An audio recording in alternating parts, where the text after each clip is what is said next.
வணக்கம். இது கோவிந்த் டெராட்.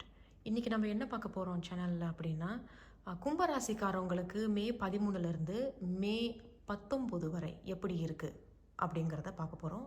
கவனத்தில் வச்சுக்கோங்க, இது பொதுவான ரீடிங் தான். உங்களுடைய முதல்ல இருக்கிற ஆரக்கல் கார்டு என்ன சொல்கிறாங்க அப்படிங்கிறத பார்க்கலாம். இது கெமோமில். ஓகே, அப்படின்னா healing, love and peace. Healing, love and peace அப்படின்னா ஏதோ ஒரு பெரிய ஒரு விஷயமே இப்போ உங்கள் லைஃப்பில் நடந்திருக்கலாம் கும்பராசிக்காரவங்களுக்கு. அதிலிருந்து இப்போ நீங்கள் மீண்டு குணமடைந்து வரீங்க, அமைதி அடையணும்னு ஆசைப்பட்றீங்க, அன்புக்கும் ஏங்குறீங்க. இருந்தாலும் உங்களுடைய கார்டு என்ன சொல்கிறாங்க அப்படிங்கிறதையும் பார்க்கலாம். உங்கள் டெராட் கார்டு என்ன சொல்கிறாங்கன்னு பார்க்கலாம். The tower card. Oh, okay. From the page of swords and the emperor. அதே தான். இப்போ நான் என்ன சொன்னேன், ஒரு விஷயம் உங்கள் வாழ்க்கையில் நடந்திருக்கலாம், ஏதோ ஒரு விஷயம் நடந்திருக்கு, ஒரு ஆபத்து. அந்த டவர் காட்டும் அதே தான் சொல்லுது. ஏதோ ஒரு இடி, ஏதோ ஒரு சண்டை, பெரிய சண்டை, என்னை ரொம்ப திட்டாங்க, என்னை பேசிட்டாங்க, அந்த மாதிரி ஏதோ ஒரு இது. இல்லைன்னா யாரோ ஒரு மெசேஜ் அனுப்பி எனக்கு இனிமேல் நீ தேவையே இல்லை, எனக்கு நீ வேண்டாம். இதுலேருந்து நம்ம எப்படி குணமடைகிறது? ரொம்ப சங்கடத்தில் இருந்திருப்பீங்க. அண்ட் ஒரு சில பேருக்கு உடல்னால் ஆரோக்கியத்தில் கொஞ்சம் ஏதாவது சங்கடங்கள் இருக்கலாம். உடல் ஆரோக்கியத்தில் சங்கடங்கள் இருக்குது அப்படிங்கிறது நான் அதை கிளாரிஃபை பண்ணுறேன். பட் பேஜ் ஆஃப் ஸ்வார்ட்ஸ் என்ன சொல்கிறாங்கன்னா, நீங்களே ஒரு விஷயத்தில் சரணடைகிறது, இல்லை நீங்களே இப்போ முன் போய் எனக்கு இப்போ அமைதி வேணும், நான் இதை குணமடையணும் அப்படிங்கிறதுனால நீங்கள் இப்போ முன் போய் பேசுறது, சரிப்படுத்துறது, சமாதானப்படுத்துறது, அது உங்களுக்கும் ஒரு நிம்மதியையும் அமைதியையும் அன்பையும் தருது. பட் அதுக்கப்புறம் பார்த்தீங்கன்னா தி எம்பரர் கார்டு. ஸோ இது சரணடைந்த ஆமாம், ஒரு விஷயத்தில் சரணடைகிறது. ஓகே, என்ன இருந்தால் என்ன, என்னை வேண்டான்னு சொல்லிட்டாங்க, என்கிட்ட சண்டை போட்டுட்டு ரொம்ப பெரிய பிரச்சனையில் போயிட்டாங்க, நான் நிம்மதி இல்லாமல் வாழும் பொழுது நீங்கள் போய் பேசி சமாதானம் ஆகுறீங்க. அதுக்கு பிறகு நீங்கள் உங்கள் பவருக்கு வரீங்க. பரவாயில்ல, என்கிட்ட பேசிட்டாங்க, நான் இப்போ அவங்கக்கிட்ட பேசணும்னு சொல்லி அவங்க இப்போ உங்களை நோக்கி பேச ஆரம்பிக்கிறாங்க. இருந்தாலும் இந்த டவர் கார்டு ஏன் வந்தது கும்பராசிக்காரவங்களுக்கு அப்படிங்கிறத நம்ம பார்க்கலாம். கும்பராசிக்காரவங்க மே 13லேருந்து மே 19 வரை த டவர் கார்டு. த டவர் எதுக்கு வந்திருக்கு? கும்பராசிக்காரவங்களுக்கு வந்திருக்கு எதிர்பாராத ஒரு பெரிய சங்கடம். அது டவர் கார்டுங்கிறது திடீர்னு நடந்த ஒரு சம்பவம் அது. பட் அதில் ஒரு எப்படி சொல்கிறது, அதில் நீங்கள் அதுக்கு உண்டான தீர்வை நீங்கள் கண்டுபிடிக்கிறீங்க. தீர்வு ஒன்று இருக்குது அப்படிங்கிறத நீங்கள் பார்க்குறீங்க. இதே வெளிச்சம்தான், இதில் பார்க்குற இதே வெளிச்சம்தாங்க இங்கேயும் நீங்கள் பார்க்குறீங்க. அப்போ நீங்கள் தான் அந்த முடிவை எடுக்கிறீங்க. திடீர்னு நடந்த ஒரு பிரச்சனையிலேருந்து எல்லாரும் பிரிஞ்சு சண்டை போட்டுக்கிட்டு மூஞ்ச அப்படி நான் அந்த பக்கம் திருப்பிக்கிறேன், நீ இந்த பக்கம் திருப்பிக்கிறேன்னு சொல்லிக்கிட்டு இருக்கும் பொழுது நீங்கள் அதுக்கு உண்டான தீர்வை எடுக்கிறீங்க. அது என்ன அப்படிங்கிறத பார்க்கலாம். பட் இந்த டவர் கார்டு என்னன்னு பார்த்துருவோம். கும்பராசிக்காரங்க இந்த டவர் கார்டு அதே தான். நான் நினைக்கிறேன் யாரோ ஒருத்தவங்க ஒரு உண்மையை ஒன்று சொல்லியிருப்பாங்க, இது தான் உண்மை அப்படின்னு ஒரு ரகசியத்தை வெளியாக்குறதும், அல்லது நிலா, இந்த 3 நிலா, இருட்டு, ரகசியம், உண்மையை வெளியாக்குறதும், உண்மையை சொல்லாமல் அப்படியே வச்சுக்கிறதும், அது திடீர்னு யாரோ ஒருத்தவங்க மூலியமாக சொல்லி அதை கண்டுபிடிச்சி பெரிய பிரச்சனையாகி அந்த மாதிரி ஒரு சூழ்நிலைகள் தான் இப்போ இந்த கும்பராசிக்காரவங்களுக்கு இப்போ இருக்குது. இருந்தாலும் நம்ம இது என்ன அப்படிங்கிறத நம்ம கொஞ்சம் கேட்டு பார்ப்போம். உங்களுக்கு நல்ல செய்தி வருதா, இது கண்டிப்பாக இதை தீர்வு அடையுமா அப்படிங்கிறத என்னன்னு இப்போ இந்த கார்டு மூலியமாக நம்ம இப்போ பார்க்கலாம். ஏன்னா நீங்கள் கண்டிப்பாக இதுக்கு தீர்வு காண்றீங்க.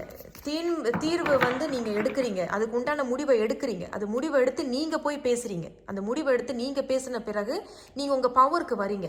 இனிமேல் இப்போ எல்லாமே நான் தான், நீ என்கிட்ட தான் வந்து ஆகணும், நீ என்கிட்ட தான் பேசாகணும்னு சொல்லிட்டு நீங்கள் ரொம்ப திடமாக நிற்கிறீங்க, ரொம்ப கொஞ்சம் திமிராகவும் நிற்கிறீங்க. ஏன்னா அது உங்களுடைய நிம்மதி, உங்களுடைய அமைதி உங்களுக்கு வேணும், நீங்கள் குணம் அடையணும். ஒரு சில பேர் வந்து கொஞ்சம் உடல் நலத்தில் கொஞ்சம் ஆரோக்கியம் வேணும். திடீர்னு மயக்கம் போட்டு விழுவுறது, திடீர்னு உங்களுக்கு இடுப்பு வலி, கால் வலி, நெஞ்சு வலி, தலைவலி பயங்கரமாக வலிக்கிறது, இதிலெல்லாம் கொஞ்சம் ஜாக்கிரதையாக இருக்கணும். கும்பராசிக்காரவங்களுக்கு இன்னொரு கிளாரிஃபிகேஷன், டவர் கார்ட் மட்டும். The Queen of Wands.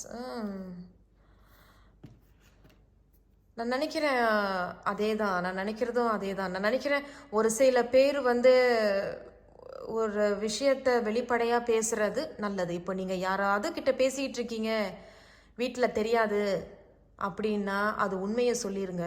அதே சமயத்தில் இது இது வந்து ரொம்ப வெளிப்படையாக சொல்லணும்னா, ஒரு குடும்பத்துக்குள்ளே ஒருத்தவங்களோட ஒரு உறவு வச்சிட்டு இருந்தீங்க அப்படின்னா அது யாராவது சொல்லி அது பிரச்சனையாகி ரொம்ப பெரிய பிரச்சனையாகிற அளவுக்கு கூட ஆயிரும். அந்த மாதிரி தான் இந்த கால்ஸ் வருது. பட் இருந்தாலும் குவீன் ஆஃப் வான்ஸ் வந்து ஒரு நல்ல ஒரு மனிதன். அதாவது என்னன்னா, குவீன் ஆஃப் வான்ஸ் வந்து ஒரு நல்ல மனிதன், ரொம்ப பணிவு, ரொம்ப அடக்கம், ரொம்ப ஒழுக்கமானவங்க, ரொம்ப ரொம்ப மென்மையானவங்க, உண்மையை பேசக்கூடியவங்க.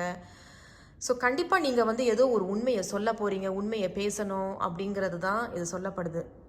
அதனால் கும்பராசிக்காரவங்களுக்கு இதுதான் இப்போதைக்கு சொல்ல வருது. அதாவது என்னன்னா, திடீர்னு ஏதோ ஒரு நல்ல செய்தின்னு இல்லை, திடீர்னு ஏதோ ஒரு செய்தி வந்து அது ஒரு பெரிய சண்டையாகி பிரச்சனையாகி பிரிவினை ஏற்பட்டு நிம்மதி இல்லாத ஒரு சூழ்நிலைகள் இருந்துகிட்டு இருக்கலாம்.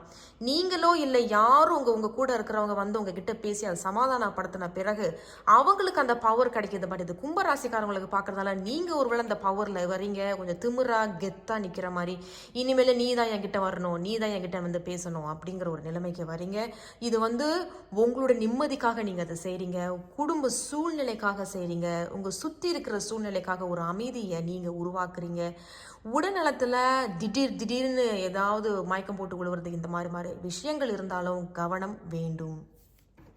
ஸோ மொத்தத்தில் மே 13 மே 19 வரை கும்ப ராசிக்காரவங்களுக்கு ஓவராலாக என்ன சொல்கிறாங்க அப்படிங்கிறத பார்ப்போம். கும்பராசிக்காரவங்களுக்கு ஓவரால் எனர்ஜி என்ன சொல்கிறாங்க மே 13 மே 19 வரை. இந்த கார்டு வந்து தலைகிலியாக தான் இப்படி விழுந்திருக்கு, நான் தலைகிலியாகவே எடுத்துக்கிறேன். ஸோ the 5 of Pentacles, பண பிரச்சனைகள் ஏதேனும் இருந்தது, பண பிரச்சனை தான் இப்போ இந்த பிரச்சனை அப்படி இருந்தாலும் போன பணம் திரும்பி வர்றதுக்கு வாய்ப்புகள் உண்டு. யாராவது உங்ககிட்ட நான் பேசவே மாட்டேன், என் மூஞ்சிலே முழிக்காத அப்படின்னு சொல்லிட்டு போனவங்க கூட திரும்பி வந்து உங்ககிட்ட நல்லா இருக்கியா, இந்த மாதிரி நான் பேசுறது தப்பு தான், மன்னிச்சிரு. அதான் சொன்னேன், ஏதோ ஒரு முறிவு ஒன்று ஏற்படுது பார்த்தீங்களா, ஏதோ ஒரு பிரச்சனை ஒன்று உங்களை விட்டு போகுது, இல்லை பெரிய பிரச்சனை ஆகி அது ஒரு எப்படி சமாதானப்படுத்தி இப்போ வச்சுருப்பீங்க. பட் அது வந்து ஒரு நல்ல விதமாக தான் உங்களுக்கு அமைய போகுது. ஸோ போன ஒரு விஷயம் வந்து உங்களுக்கு திருப்பி நல்லபடியாக வரும். இல்லை யாராவது பிரிஞ்சு போயிட்டாங்க, முறிச்சுக்கிட்டு போயிட்டாங்க அப்படின்னாலும் அவங்க திரும்பி வந்து மன்னிப்பு கேட்டு உங்ககிட்ட வருவாங்க. இருந்தாலும் கடைசி இன்னும் ஒரு கார்டு உங்களுக்காக எடுக்கிறேன், உங்கள் முன்னுக்கே தான் நான் எடுக்கிறேன் கார்டு, பார்ப்போம் என்ன வராங்க. The hierophant. ஹைரோஃபண்ட்டுங்கிறது டிவைன் டைமிங். நல்ல செய்தி வரும், நான் உனக்கு கல்யாணம் பண்ணிக்கிறேன், நான் சரி சொல்கிறேன், பிரச்சனைகளில் இருந்தவங்களாம் கவுன்சிலிங் பண்ணுறது, மென்டாரை போய் பார்க்குறது, ஒரு ஐயரை பார்த்து என்ன ஜாதகம் ஜோசியம் பார்க்குறது, இந்த மாதிரியான விஷயங்கள் நடக்கும். ஸோ இது மொத்தத்தில் இது ஒரு நல்ல முடிவாக தான் முடியுது, நல்ல மாதிரியாக தான் முடியுது. வாழ்த்துக்கள். மேலும் இந்த மாதிரி வீடியோகளுக்கு வேணும்னா தயவுசெய்து சப்ஸ்கிரைப் பண்ணுங்கள், மற்றவங்களுக்கும் ஷேர் பண்ணுங்கள். இதோட நான் அந்த ரீடிங்கை முடிச்சுக்கிறேன். தவறாக ஏதாவது பேசியிருந்தா மன்னிச்சுக்கோங்க. உங்களை நான் இன்னொரு வீடியோவில் சந்திக்கிறேன். நன்றி.